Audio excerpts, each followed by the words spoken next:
Dissimulé derrière des remparts en briques rouges, ce complexe de près de 25 hectares devient au XVIe siècle la plus grande manufacture du monde, employant près de 16 000 ouvriers. La flotte vénitienne était exceptionnelle. C'est vraiment la base de la puissance vénitienne. Elle fournit les navires dont les Vénitiens ont besoin à la fois pour la navigation commerciale et pour la guerre, particulièrement quand Venise se constitue en grand empire. Ils sont très novateurs. Ils construisent certains des navires les plus avancés technologiquement du monde à l'époque. Ils innovent aussi considérablement sur le mode de construction.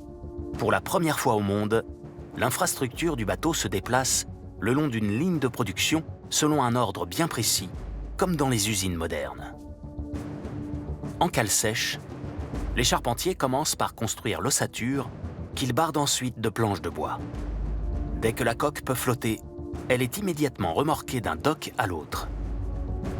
Les cabines sont d'abord ajoutées, ensuite les mâts, puis les différents équipements, cordage, voile, canon, ancre ou encore rames.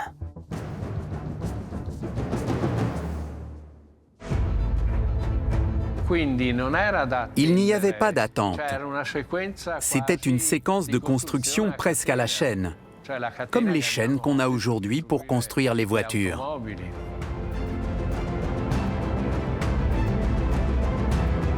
À l'apogée de l'arsenal, les ouvriers étaient capables de construire une galère par jour ou presque. Une véritable prouesse en termes de production pour l'époque. Venise se retrouve alors à la tête d'une flotte extraordinaire et devient le premier empire colonial et l'une des cités les plus puissantes du monde médiéval.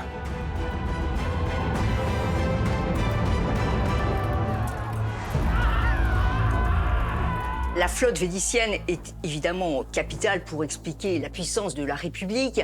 Flotte qui est à la fois une flotte militaire, une flotte de guerre et une flotte commerciale. Ce qu'il faut aussi bien mettre en évidence, c'est que l'expansion commerciale vénitienne est aidée, soutenue, accompagnée par une politique extraordinairement agressive. C'est-à-dire que c'est vraiment la flotte de guerre aussi qui explique et favorise l'ascension économique vénitienne. C'est peu de le dire. En 1400, le revenu par habitant à Venise est 15 fois plus élevé que celui à Londres ou à Madrid. Cette richesse va s'exprimer dans la ville. Un projet en particulier leur tient à cœur. Construire un pont capable de joindre les deux rives du Grand Canal, projet qui se révèle être beaucoup plus compliqué que prévu.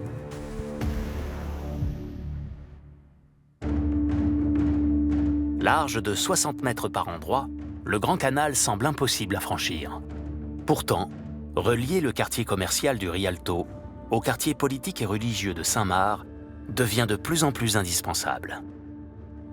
Pendant des siècles, les architectes tentent donc de construire un pont solide. Sans succès. Ce n'est qu'en 1181 qu'est érigé pour la première fois sur le Grand Canal un pont flottant en bois. On ne connaît pas avec certitude les raisons de sa destruction. Mais les suivants connaîtront tous le même destin. En 1310, le nouveau pont, agrémenté d'une partie mobile pour permettre le passage des bateaux à mât, est incendié lors d'une émeute. Restauré, il s'effondre en 1444, puis une nouvelle fois en 1524 parce que trop fréquenté. Au XVIe siècle, après un nouvel effondrement d'un pont en bois, les Vénitiens décident de construire un pont en pierre. L'architecte chargé de la reconstruction s'appelle Antonio da Ponte. Un nom prémonitoire. Et son projet, même s'il a été critiqué à l'époque, est celui qui a été choisi. C'est celui qui a résisté à l'épreuve du temps, car le pont est toujours debout aujourd'hui, malgré les hordes de gens qui le traversent chaque jour. La structure qu'il a imaginée n'est constituée que d'une seule arche en pierre d'Istrie de plus de 28 mètres et d'un poids considérable pour le sol boueux de la lagune, près de 9000 tonnes, soit presque le poids de la Tour Eiffel. Pour contrebalancer la poussée latérale de la grande arche et éviter qu'il ne s'écroule, 6000 pieux de bois sont enfoncés de chaque côté, mais sur 3 niveaux, une solution tout à fait originale.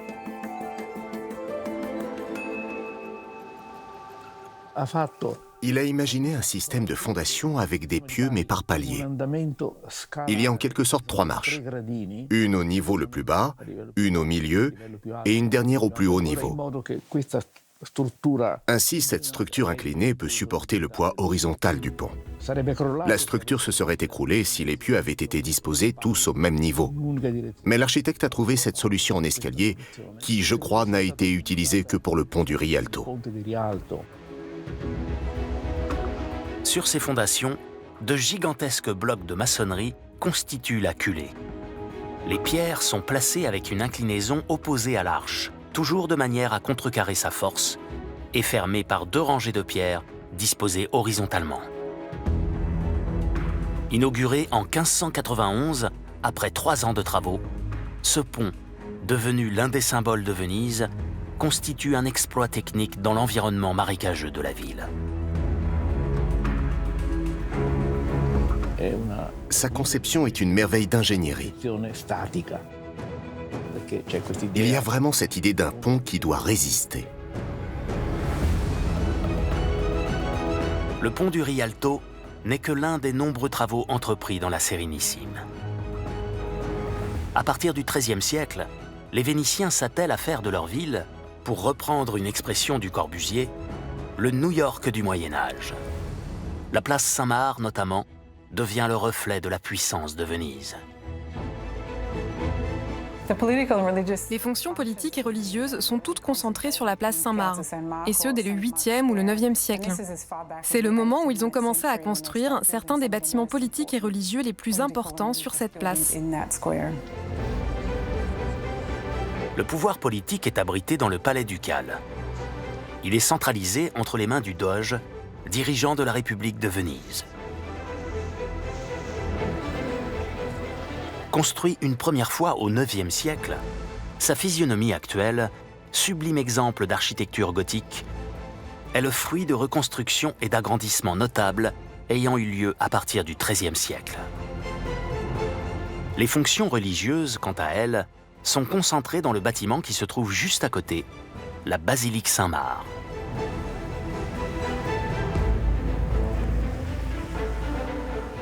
La basilique Saint-Marc était à l'origine la chapelle privée du Doge, puis elle est devenue l'église la plus importante de Venise. Elle a été construite aux alentours du IXe siècle pour abriter les reliques de Saint-Marc que des marchands vénitiens avaient volées à Alexandrie en Égypte. Et c'était normal à l'époque de construire une église importante pour abriter ces reliques. Saint-Marc étant un des 4 évangélistes, elle donnait à Venise un tout nouveau pouvoir religieux.